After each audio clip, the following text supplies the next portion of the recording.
এবার সাতক্ষীরায় যেয়ে আসার সময় আম্মুকে সাথেই নিয়ে আসলাম। অনেক দিন পর আম্মুর সাথে আমি আমার বাড়িতে যাচ্ছি, মানে আমার হাজব্যান্ডের বাড়িতে। তো ভালোই লাগতেছিল, আম্মুর সাথে যাচ্ছিলাম। এই যে আমি আম্মু সবাই বাসে বসেছিলাম।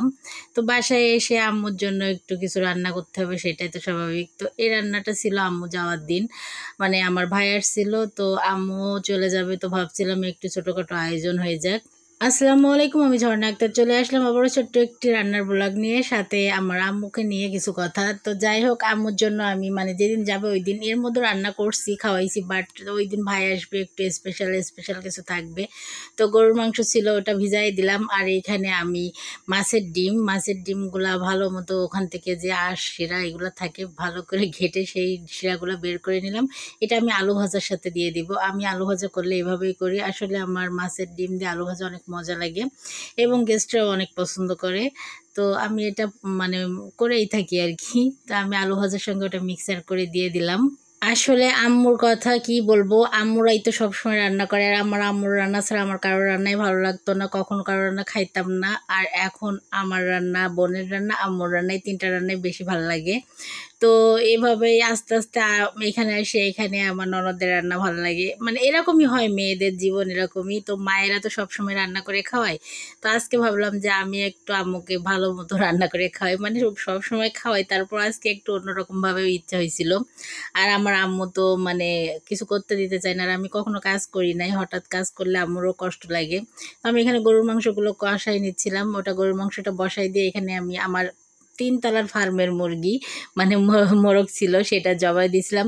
তো গরুর মাংসটা বসাই দিয়ে এখানে এই মুরগিটা প্রায় 3 কেজি ছিল, তো এটা আমি ধুয়ে মানে আগে ধুয়ে রাখছিলাম, আবারও ধুয়ে নিলাম। মুরগির মাংসটা এবার রান্না করে নিব।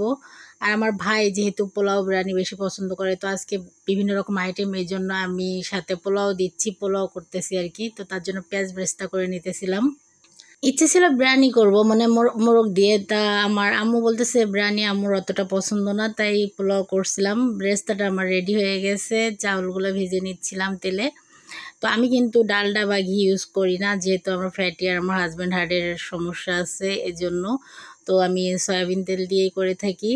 তো এখানে আমি মুরগির মাংসগুলোও দিয়ে দিচ্ছি, ওদিকে পেঁয়াজ চাউল ভাজা হয়ে গেছে, ব্রেস্তা রেডি করা হয়ে গেছে, মানে আমি ওদিকে রাইস কুকারে কিন্তু পোলাওর পানিও বসায় দিয়ে দিছি।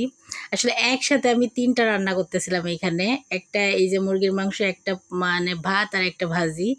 তো আমার ভাত দেখেন হয়ে গেছে প্রায়। তো এখানে আমি একটু ব্রেস্তা দিয়ে দেব, আর ব্রেস্তা পরে দিব হাফটা। তো আমি আসলে এভাবে সাদামাটা দ্রুত রান্না করি, আমার রান্না করতে বেশি সময় লাগে না। একটা সময় ছিল আমি রান্নার বুঝতাম না, আর এখন সেই মেয়েটা দেখেন সব কিছুই পারে। আমার আম্মু তো অবাক হয়ে যায় আমার এগুলা দেখে, কারণ আমাকে আম্মু বহুবার বললেও আমি কখনো রান্নাঘরেই ঢুকি নাই। আর এখন সব কিছুই পারি আলহামদুলিল্লাহ। তো খাবার টেবিলে দিয়ে দিছি, সবাই খানা খাইতেছে। আমি কিন্তু ওই যে মানে ডিম রান্না করে যে পটল ভাজা একদিন দেখাইছিলাম, ওই পটলটা ডিমে দিয়ে দিছিলাম, এই সেই রান্না ছিল। তো এখানে সবাই খাচ্ছে, আর মাংসগুলো ওই কর্নারে ক্যামেরায় আসে নাই, কিছু করার নাই। তো ভালো থাকবেন, সুস্থ থাকবেন, আল্লাহ হাফেজ, টাটা, বাই বাই।